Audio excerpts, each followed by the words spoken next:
is World Bank whistleblower Karen Hudes. She's one of many of a coalition of whistleblowers who are making waves across the planet. She's joining me now in studio.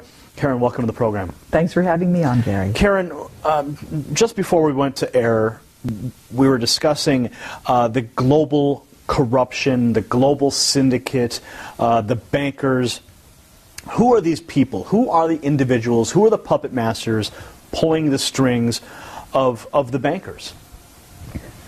Well, because you had mentioned the Jesuits in a previous interview, so I'm intrigued as to know where's the connection to the Jesuit order, as well as through the Vatican and beyond. There's many secret societies in the world.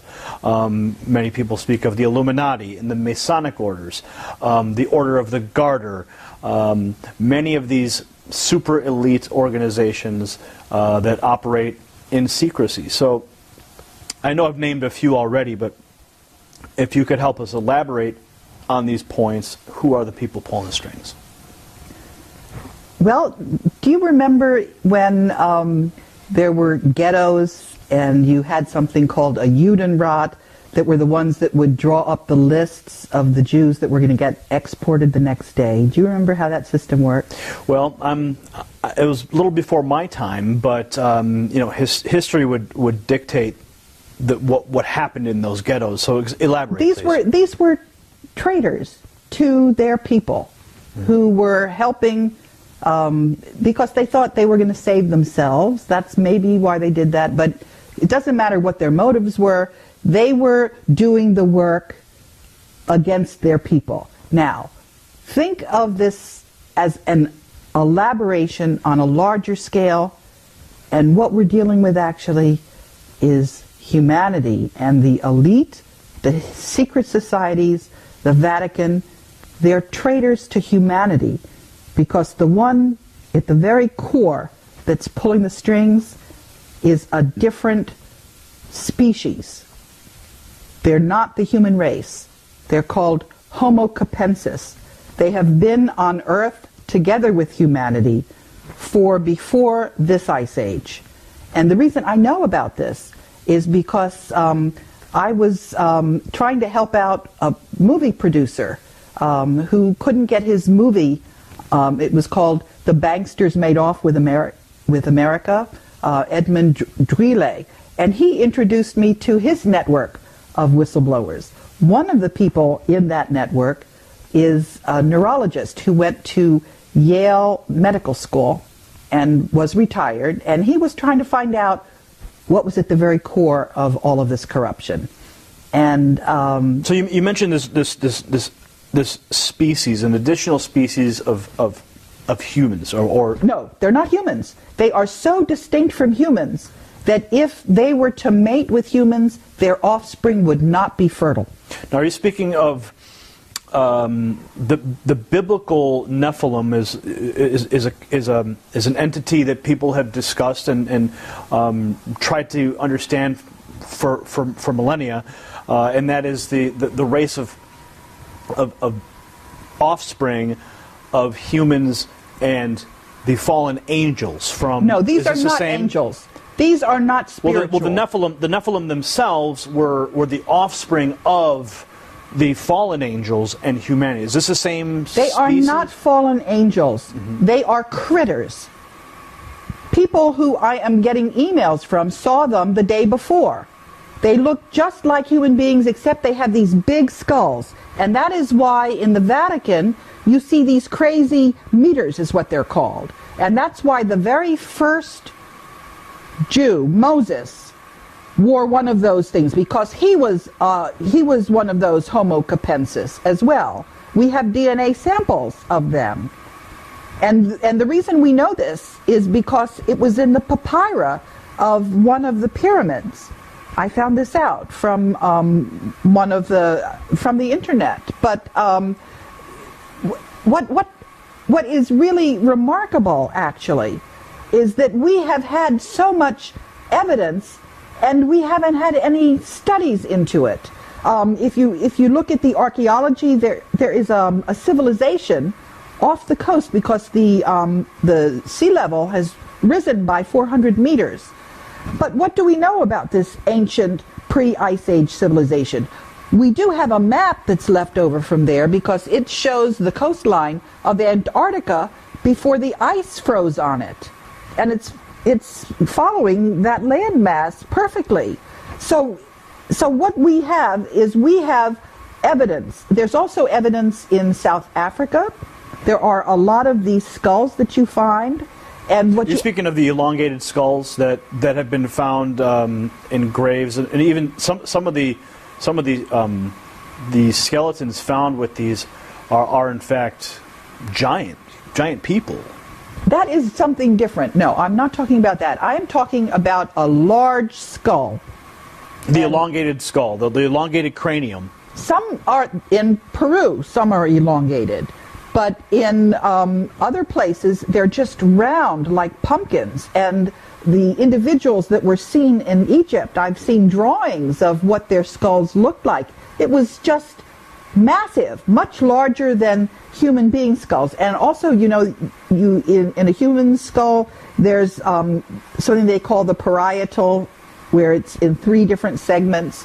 This critter doesn't have those separations. It's just so you're saying that this specific species of individuals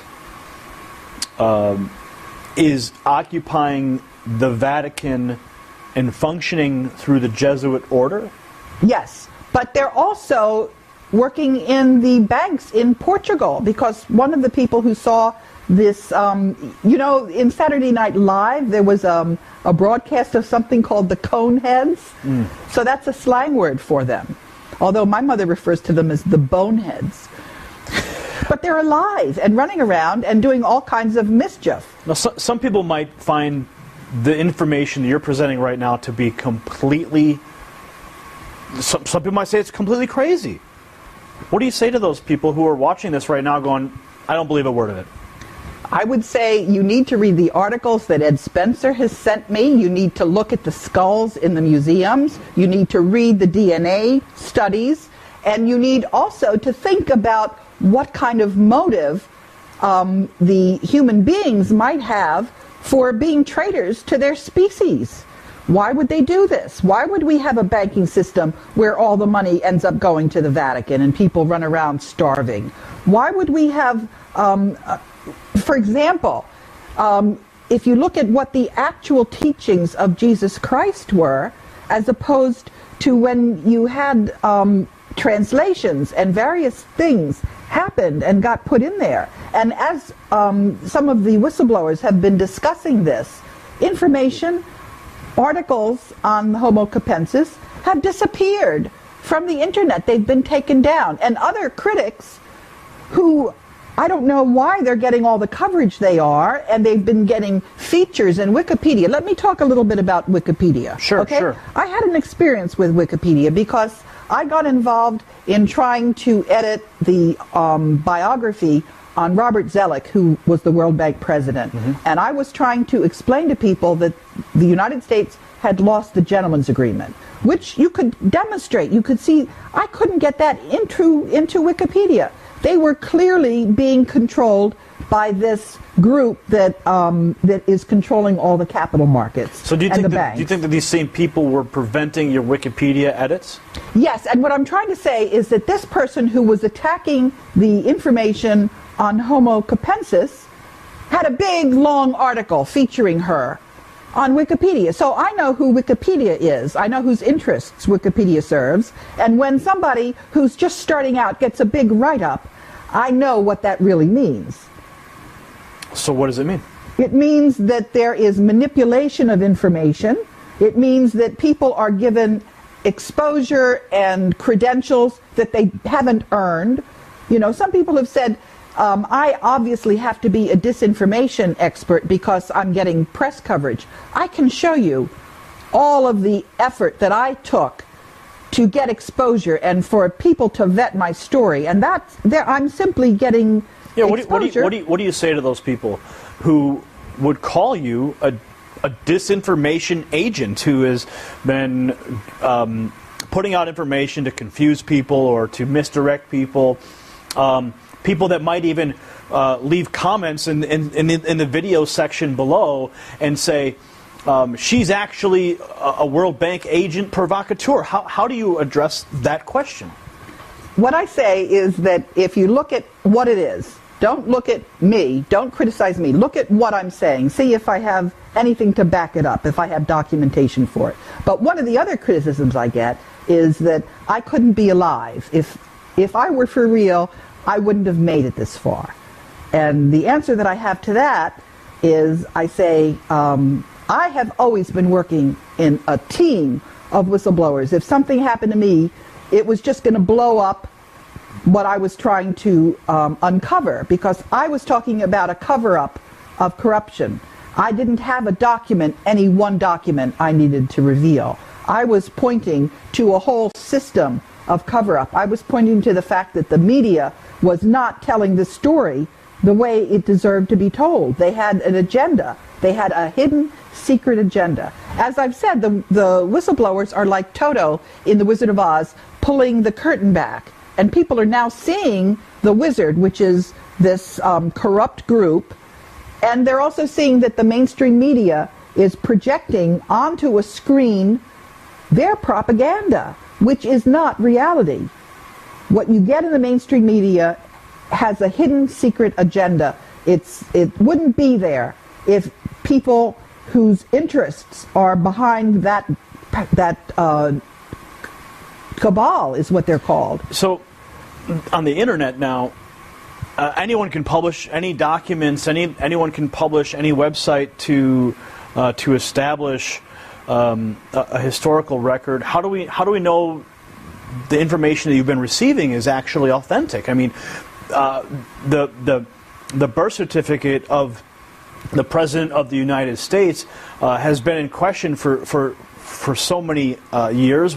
Even when it was released, the most recent official one was released, they found multiple layers in the birth certificate. So what's to say that information that you've been receiving hasn't been doctored by another agency or another entity to provide you with information that could misdirect? Because if they see perhaps that you're out there speaking these things, that people are going to believe you because of what you say, but they may be feeding you wrong information. Is there any possibility that could be true?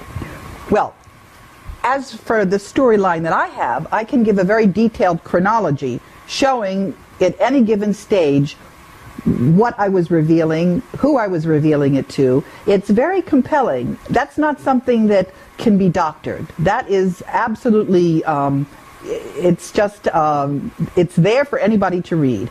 And so that's, if anybody is saying, am I for real? Yeah, I'm for real. Now, am I doing a good enough job on the information that I'm getting from other whistleblowers? Sometimes I'm doing a lousy job. So I got snookered on a story about a planet that was Nibiru. I got really snookered. And what was really interesting there, I learned a lot, was I tried to correct the information. And every time I corrected the information, it was taken down from the internet. So I learned that you have to be really a little careful about information and vetting it. Well, certainly practicing discernment in everything we do is something that must be practiced, especially when we're handed documentation that can make certain claims, and of course vetting the documents themselves. So back to the topic at hand, and the global cabal of puppet masters who are pulling the strings of the international elite and the banksters. I had mentioned the Illuminati and the Masons, and I mentioned the Order of the Garter and these super secret organizations. But you take it all back to the Vatican. You take it all right back to those this species of people. If I could provide a little bit of historical perspective for a moment, when the Illuminati was supposedly disbanded, some people believe that it just didn't disappear. It went underground, and it simply spread itself out. Would you say that the same is happening with this species of I would say, you say they're not human, but for lack of better words, I'll say they're a species of humans. Do you think that these individuals have peppered themselves through some of these organizations as well? What I know is... Or is it isolated simply to the Vatican? What I know is that when you get to be a 33rd degree Mason, and the Black Pope, and also the archaeologists, they all know that Moses was Akhenaten. And if you know that, then you know that Akhenaten had this huge skull, and his daughters had this huge skull. So I'm going to presume that they probably also know that there are individuals, and they're not humans,